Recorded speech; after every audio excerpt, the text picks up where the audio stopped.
அனைவருக்கும் வணக்கம். முருகன் நம்மளுடைய இல்லத்திற்கு வருகிறார் அப்படி என்றால் இந்த உயிரினங்களும் கட்டாயமாக நம்மளுடைய வீட்டுக்கு அடிக்கடி வரும். என்ன உயிரினங்கள் நம்மளுடைய இல்லத்திற்கு வரும், நம்மளுடைய இல்லம் எப்படி இருக்கும் அப்படிங்கிறத இந்த பதிவில் பார்க்கலாம். முதலாவதாக நம்மளுடைய இல்லத்தில் தெய்வீக சக்தி அதிகமாக இருந்தாலே ஒரு சில உயிரினங்கள் நம்மளுடைய இல்லத்திற்கு அடிக்கடி வந்து கொண்டே தான் இருக்கும். அப்படி வருவதனாலே நம்மளுடைய இல்லத்தில் பார்த்தீங்கன்னா நம்மளுடைய இஷ்ட தெய்வம், குலதெய்வம், அனைத்து தெய்வமே நம்மளுடைய இல்லத்தில் இருக்கிறாங்க அப்படிங்கிறதா 100% அர்த்தம். முக்கியமாக பார்த்தீங்க அப்படின்னா முருகன் நம்மளுடைய இல்லத்திற்கு வருகிறார் அப்படின்னு என்னென்ன உயிரினங்கள் நம்மளுடைய இல்லத்திற்கு அடிக்கடி வரும், நம்மளுடைய இல்லத்தில் எப்படி வித்தியாசம் தெரியும் அப்படிங்கிறத பார்க்கலாம். முதலாவதாக நீங்கள் முருகன் பக்தர்களாக இருக்கிறீங்க அப்படின்னு நீங்கள் முக்கியமாக பார்த்தீங்கன்னா இந்த செவ்வாய்க்கிழமை சஷ்டி, முருகன் கூறிய கிருத்திகை இந்த நாள் என்று பார்த்தீங்கன்னா அவர் உங்களுக்கு கனவுல வருவதற்கான அதிக வாய்ப்புகள் இருக்குது. அப்படி இல்லை என்றால் அவருடைய பெயர், அவருடைய நாமம், அந்த பெயர் கொண்டு இருப்பவர்கள், அதாவது முருகன் அப்படிங்கிறவங்க ஒருத்தவங்க இருக்கிறாங்க, சுப்பிரமணி அப்படிங்கிறவங்க இருக்கிறாங்க, சரவணா, வெற்றி, இந்த மாதிரி பெயர்கள், அதாவது முருகன் கொண்ட பெயர்கள் மூலமாக உங்களுக்கு சந்திப்பு ஏற்படும். அன்றைய நாள் நீங்கள் அவங்கக்கிட்ட அன்றைக்கி சடனாக அவங்கள பார்க்கலாம், அவங்க கூட பேசலாம். அவங்க உங்களுடைய உறவினர்களாக இருக்கலாம் அல்லது நண்பர்களாக இருக்கலாம். அவங்கக்கிட்ட அன்றைக்கி நீங்கள் பேசுகிற மாதிரி வாய்ப்புகள் உங்களுக்கு கிடைக்கும். அந்த முருகன் சம்மந்தப்பட்ட ஏதாவது ஒன்று நமக்கு அந்த நாளில் நமக்கு ஏதாவது ஒரு அதிசயம் நிச்சயமாக நடக்கும். முருகன் பக்தர்களாக இருக்கிறீங்க அப்படின்னு, அது தீவிர பக்தர்களாக இருக்கிறீங்க அப்படின்னு இதெல்லாம் கட்டாயமாக நடக்கும். ஒருவேளை நீங்கள் சஷ்டி திதி வர்றதே நீங்கள் மறந்துட்டீங்க, இந்த நாள் எனக்கு சஷ்டி திதிங்கிறது நான் பார்க்கலை, நான் பூஜையே செய்யலை, முருகனுக்கு பூஜையே செய்யலை, அப்படி இருந்தால் கூட முருகன் உங்களுடைய இல்லத்திற்கு கட்டாயமாக வருவார். உங்களுடைய கனவுல வருவார், யார் மூலமாவது சந்திப்பார். இல்லைன்னா நம்ம எங்கேயாவது முருகனோட நாமத்தை நம்ம பார்ப்போம். இந்த அதிசயம்லாம் நிறைய பேருக்கு இது நடந்திருக்கும், உங்களுக்கே கூட நடந்திருக்கும். ஏன்னா முருகனுடைய பக்தர்களாக நம்ம இருக்கிறோம் அப்படின்னு, அது தீவிர பக்தர்களாக இருக்கிறோம், ரொம்ப முருகன் மேலே உயிராக இருக்கிறோம் அப்படின்னு முருகன் ஏதாவது ஒரு ரூபத்தில் நம்ம தேடி வந்துகிட்டே தான் இருப்பார். அது முக்கியமாக பார்த்திங்கன்னா அவருக்கு உரிய தினமான இந்த செவ்வாய், சஷ்டி, கிருத்திகெல்லாம் பார்த்தீங்க அப்படின்னா அவர் நிச்சயமாக நம்மளை ஏதாவது ஒரு ரூபத்தில் சந்திக்க தான் செய்வார்.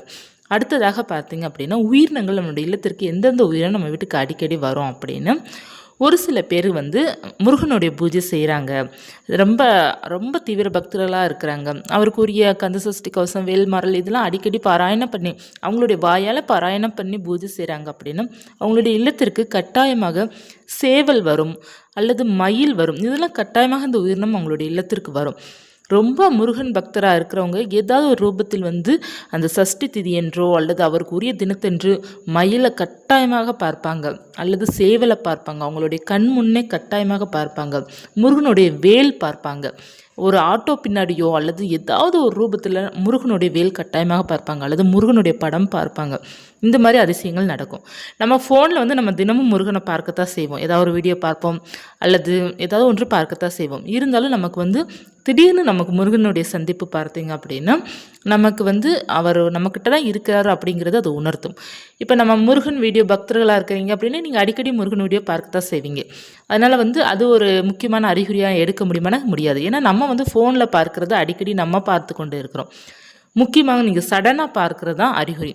நம்ம சடனாக நம்ம முருகன் நினைக்கிறோம், அந்த இடத்துல முருகன் பார்வை பார்க்குறோம் அப்படின்னா தான் அவருக்குரிய சம்மந்தப்பட்டது, அவருடைய படமோ அவருடைய வேலோ ஓம் சரவணபவா அப்படிங்கிற அந்த நாமத்தையோ நம்ம பார்க்குறோம் அப்படின்னா நமக்கு நிச்சயமாக முருகன் நம்ம கூடயே இருக்கிறாரு அப்படிங்கிறது அர்த்தம்.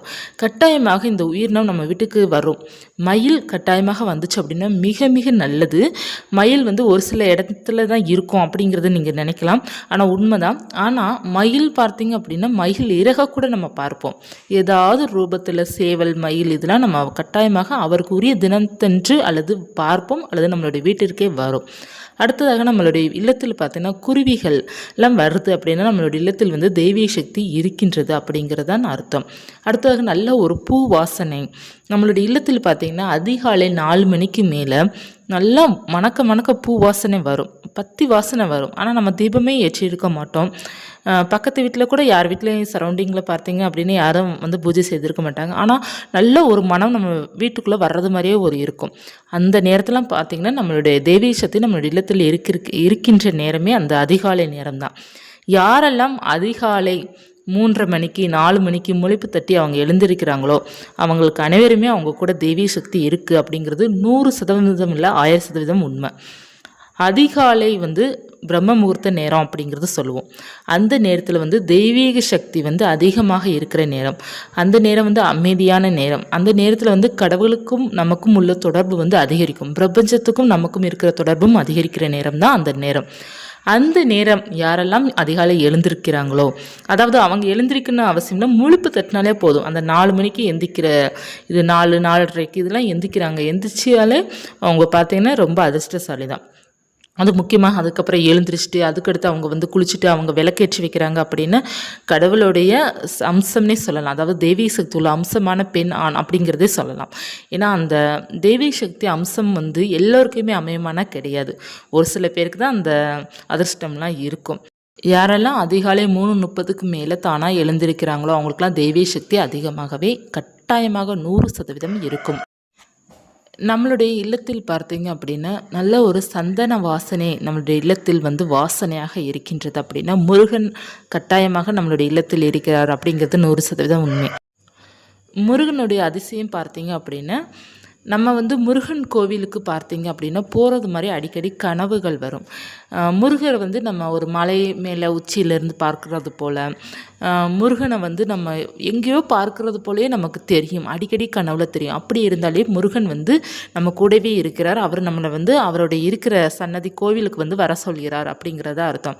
யாருக்கெல்லாம் முருகன் வந்து அடிக்கடி கனவுல வர்றாங்களோ அவங்க வீட்டு பக்கத்தில் இருக்கிற முருகன் சின்னதாக இருந்தாலே பரவாயில்ல, நம்ம வந்து திருச்செந்தூர் திருப்பரங்குன்றம் அந்த மாதிரி ஊருக்கு தான் போகணும் அப்படிங்கிறது இல்லை. நம்மளுடைய வீட்டு பக்கத்துலேயே முருகன் கோவில் கட்டாயமாக எல்லோரு வீட்டு பக்கத்துலேயும் இருக்கும், நமக்கு பக்கத்தில் எங்கேயாவது அமைந்திருக்கும். அங்கே நீங்கள் வந்து அவருக்குரிய தினமான செவ்வாய் அல்லது சஷ்டி, கிருத்திகை, விசாக நட்சத்திரம் அன்று அவருக்குரிய முக்கியமான நாட்கள் இருக்கும் பார்த்தீங்கன்னா அந்த தினத்தன்று நீங்கள் வந்து கோயிலுக்கு போயிட்டு வந்தாலே போதும். நம்ம அடிக்கடி போகணும் அப்படின்னு கூட கிடையாது. நம்மளால் முடிந்தால் நம்ம வாரம் ஒரு முறை போயிட்டு வரலாம்.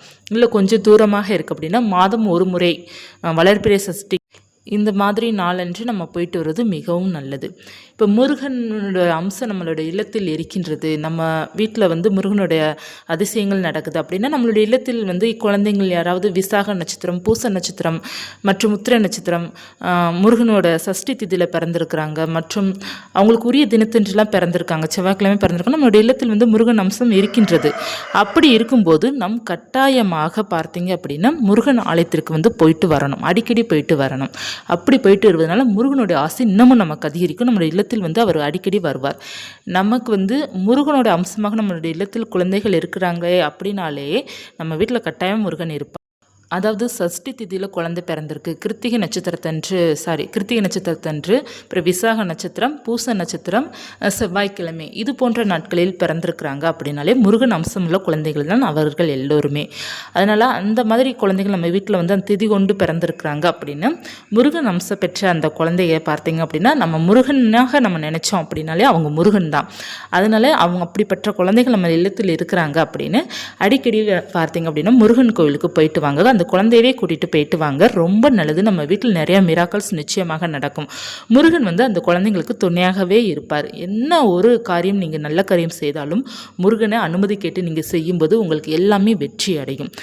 முருகன் வந்து நிறைய அதிசயம் நடத்துவாருங்க. முருகரை நம்பி நம்ம வழிபாடு செய்துட்டோம் அப்படின்னா அவர் வந்து நம்மளை எக்காரணத்தை கொண்டு கைவிடவே மாட்டார். நம்ம அவரை விட்டால் கூட அவர் நம்மளை விட போகிறதே கிடையாது. அதனால் முருகன் வந்து நம்மளுடைய இல்லத்திற்கு வரணும் அப்படின்னா உண்மையான பக்தி இருந்தால் போதும். அவர் கட்டாயமாக அவர் உரிய தினத்தன்று நம்மளுடைய இல்லத்தில் வந்து கட்டாயமாக வருவார். நம்பிக்கையுடன் நம்ம இருக்கணும். முருகன் என் கூட தான் இருக்கிறாரு அப்படிங்கிற நம்பிக்கையுடன் இருந்தோம் அப்படின்னா அவர் எப்போதுமே நம்ம கூட தான் இருப்பார். அந்த நம்பிக்கை தான் பார்த்திங்கன்னா நம்ம முருகன் வந்து நமக்கு நிறைய அதிசயத்தை வந்து அவர் நடத்துவார். அது நம்ம வந்து காலப்போக்கில் உணர முடியும். நம்ம திடீர்னு முருகனோட அதிசயத்தெல்லாம் உணர முடியுமானா முடியாது, கொஞ்சம் நாட்கள் ஆகும். நீங்கள் எப்போது முருகன் தீவிர பக்தர்கள் ஆகிறீங்களோ அப்படியே உங்களுக்கு நாளாக முருகனை வந்து தானாக உணர ஆரம்பிப்பீங்க.